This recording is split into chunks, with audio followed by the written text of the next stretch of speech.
Hey, this email copy group. I am back. It is Lauren, the story brand strategist.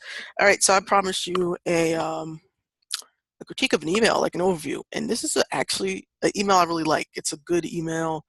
It's by James Altucher. So catch phrase with this. I'm gonna attempt to upload this to YouTube, and hopefully YouTube won't, the algorithm won't block this email. Done this before with another email from a company that's relatively well known, and for some reason it triggered Google's algorithm, or well, Google owns YouTube, and it took the video down. Even there was no music playing. Well, might have been for a second. That's probably what ticked it off. But this is a review I'm doing of an email by James Altucher, and it's pretty good, even though it goes back and forth to different things he's talking about a bit, because his email is kind of more of a digest in a sense. But if you're going to do a digest email where you're talking about multiple things or you're promoting people to different things, this is one way to do it. There are other emails that are very heavy digest spaced, meaning they're talking about multiple things and it's multiple things going on. Not This email is kind of like that, but it's not so much. If you are on Ryan Lee's list, he sends out a digest email, so to speak. If you're on his list, you'll know what I'm talking about. But we're gonna hop right into it. Where's the share screen? Oh, no. Okay, so this email came out today. James Altucher, and nobody would give him a starring role. Nobody. All right, so this email is talking about this guy here, which is Steve Martin, someone I'm quite familiar with. You might be too. And he calls this a Steve Martin technique for choosing himself. Now, if you know anything about James Altucher, he is famous for a lot of things. One of his books is called Choose Yourself, and he's very much famous for that. So this title here is kind of playing off of what he's known for. And apparently this was a blog on his site, so he has the link here if you wanted to read and comment there straight off the email. Remember, this is kind of a digest email. He goes down, and he's cutting off from that, and he's going to talk about something different. This is a really old video he did a while back, and he has his own headline for this. James Altucher shows you how you could have turned $2,000 to $11,700 by using a simple strategy behind an ordinary-looking red phone. And it says, listen to this recording. You'll begin to see how it could change your life. The investment strategy helped this red phone. Behind this red phone helped James Altucher turn a small sum into an extraordinary $10 million, and he's only showing it to a limited number of people. Click here to see how you can use this technique to secure millions of dollars. So remember, he's cutting from this, because this is a blog from his site, just switching to this, which is this might be something he's selling. I don't know. I didn't click on any of these links yet, folks. I can't tell you what's on the other side. Here's the next one. Now he jumps back into Steve situation here, and in this section he's telling a story about Steve Martin. Now I read Steve Martin. Did I read his book? I don't remember if I read his book. I may or may not. I read a book that mentions him. I don't think I got a chance to read his book, but he's going into this story about what happened to Steve Martin, how he started out. Steve Martin started out as a stand-up comedian. Well, one of the things he started out as, and he would he would open for all these other comedians to sold out stadiums. And with this story, he's telling, it's like, hey, now these are names I don't know. I don't know who Toto is, the Carpenters. That might be a band. And I know he used to open for bands. He used to open these other comedians. And what he noticed is that he really wasn't getting any benefit from it. Like, it wasn't his crowd, his people, no matter how good his show might have been in the beginning. So it's telling the story. Doesn't matter, it's good practice, but it didn't do anything else for him. It didn't build his audience platform in today's social media language. So he chose himself. He made himself the headliner instead of the opener that nobody knew. How? He began renting out smaller venues and filling it up with his small but growing number of fans. His skills improved even faster, and with feedback from an audience that loved him, he started getting bigger and bigger venues. Soon, he was renting out stadiums and filling them up, and the entire audience was there for just Steve Martin. Then he quit. So this whole section here is this mini story about how Steve felt. He was sick of it. He was open for all these people, but he really wasn't getting what he wanted, the acknowledgement, the audience, to build his stuff, to build his business. And so he said, you know what, screw this. I'm going to rent out smaller venues, and I'm going to start filling it with people who want to see me, and it's going to help me improve, and which it did. And then to the point where he was selling out stadiums by himself. And then he quit. That's how the story ends. Right here. And then we go into another section. This isn't a new idea. So what is happening in this email is we're keeping in with this idea of what Steve did, which is instead of, being the guy for somebody else, I'm going to be the guy for myself and build my own thing. He literally puts a line in this email to go into another story. It's still keeping in the same vein of, hey, you know what? Get your own thing, do your own thing. And then he starts talking about other people who did something similar. Shakespeare, Charlie Chaplin. Shakespeare created his own production company that produced all of his plays, which is true.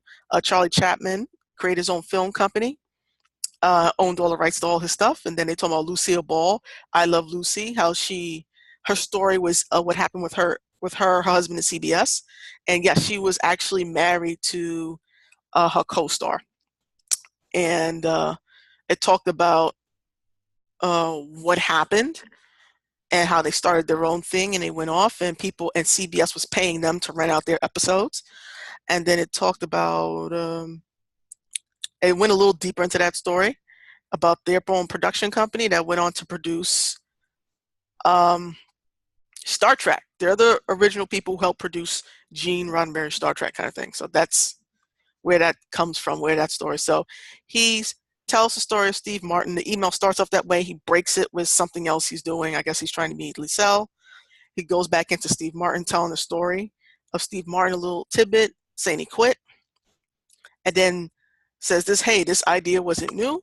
And he starts naming 3 people or 3 famous people that his audience will most likely know something about, and tells like little sentence stories about them, except with the Lucille Ball thing, because he's just showing more prominence.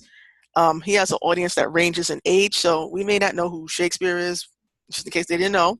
You may not know who Charlie Chaplin is, but Lucy, I Love Lucy, you might know what that is. But if you don't know I Love Lucy, you know Star Trek.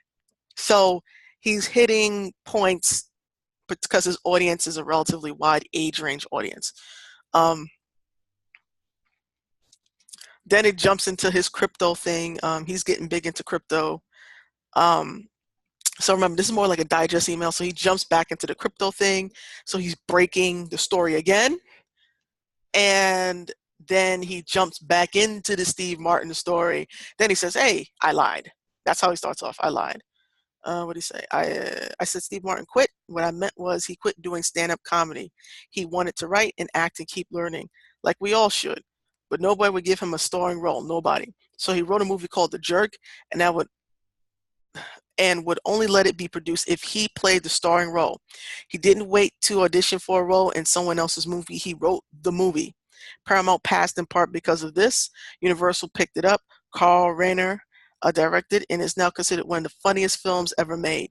Steve Martin's goal when writing the script was to have at least one laugh on every page of the script.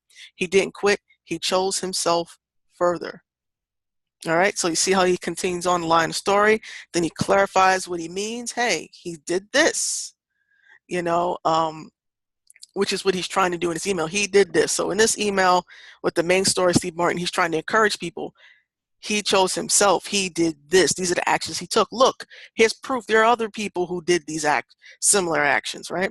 And that's what this whole story is about. Let's see. Let's go back down. And then he puts a line. He tends to do that in his emails. He says, look, I'm not Steve Martin, Shakespeare, or anyone. Sometimes I think I'm mediocre at a lot of things, but I get passionate about many ideas. And whenever I sense there's a gatekeeper keep getting in the way of something I want to do, all I obsess on is how I can get around the gatekeeper. This doesn't mean own your own studio. YouTube can also bypass the studios. This doesn't mean own the venue, see below. This doesn't mean go on the road and build an audience, although it could mean all the things above. And then he's going deeper. I'm reading the email in case you can't see it. I wanted to publish a book. I didn't think anyone else would publish, so I did create a publishing company to do it. I wanted to write newsletters to educate people, and the Wall Street Journal said no in 2009. So I created my own newsletter company in 2015. I wanted to do stand-up comedy 3 to 6 nights a week. So I'll save for another story. Okay, so he's leading you on to something else, but he cut that off. Now, intentionally, if you're on his email list, you're like, oh, I really want to know what he's doing. Remember, this is a link here. This is going to link to an article on his website. So if you'd press that, it might be a continuation with that, or you want to read the next email to see if he's actually going to come back to that point. That's something very clever that you can do. An open loop is what they would call that. So it's something to keep in mind. Process is art. Getting a TV show or $1 million or whatever is an outcome, but the process is now critical for the art and the success. Gatekeepers can't keep your success, only you can. This past year has been the most pleasurable year of my life, and I hope the next year will be good for you and me both. You and I are the same. When you and I are stuck, let's get unstuck. Okay, so this is encouraging. Hey, you can do it, kind of a vibe. That's why he's telling the stories in here. He has the links leaking to his own content if you're interested. That's what he's doing. Of course, the breakups with the two things he's doing, one with crypto, one with some other stuff he's selling. And then he's recommending some books. That's what he often does in his emails. He'll recommend for you to read something with links. Postscript, if you are reading this the day I'm writing it, Wednesday, February 21st, I'm taking over the event space. Where the hell is this? At Falls on First Avenue and 10th Street tonight at 7:30. Drinks on me, comedy on me, no tickets, just fun. It's going to be a standing room only, but I plan to do pop up standing at some venue next month. The Steve Martin technique. Okay. I don't know where this place is. He might be in New York. I think maybe he does live in New York. I think he does. I'm not sure. I don't remember offhand, but if he does, I guess someone would want to see where this place is and might want to check him out. I live in New York, but I'm not sure if James does. So, but this is a pretty good email. I thought this email was pretty good for what he's trying to do. Which in this case is he's doing multiple things. This is a digest email. I don't usually write too many digest emails, but if I were going to, this is a pretty good way of doing it. If I was going to do a digest email, breaking it up into multiple story bits, giving people links to click on to go to certain places. But this is, he has a massive audience with different interests, okay? So, I mean, he has a really big email list and everybody has different interests, and he doesn't really segment his list so much when it comes to his digest emails. So he can get away with doing something like this. But for you, if you're only selling one product, you're probably not going to do a digest email like this. But still in all, it's good to kind of take this apart and look at the way he story tells using Steve Martin, someone he admires. Yeah, Steve Martin. Yeah, he did mention Steve Martin, I think, in an interview at one point. But he admires Steve Martin, so he's writing about Steve Martin. He's writing how Steve Martin embodies the choose yourself mentality, and he's breaking up, and then he's giving you examples and many stories of other people who have done pretty much the same thing. And he's encouraging you, saying, "Hey, you can do it too," kind of thing. So it's I think story-wise, it's a really good email and used to encourage people, like to encourage people to go see him tonight at some stand-up venue somewhere, encouraging people to go check out his other writings, encouraging people to even go back and click on maybe this crypto thing if you were into that, or whatever the other link was leading to. So it's a pretty good email, even though he's going to multiple things. For you, most of you would just stick to selling your one thing, whether it's an event or service or product for you guys. But this is a pretty good email. So you can do something like that. I wouldn't recommend starting off with a digest email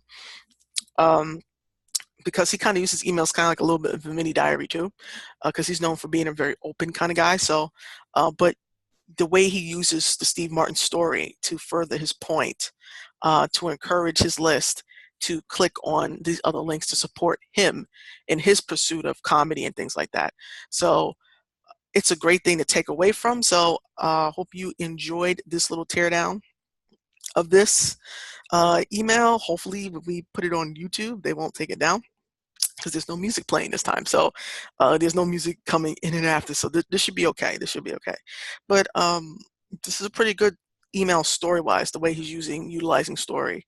Because he's story selling in a very soft way to get people to a place or to a destination, because he's going to sell them more there, which he does.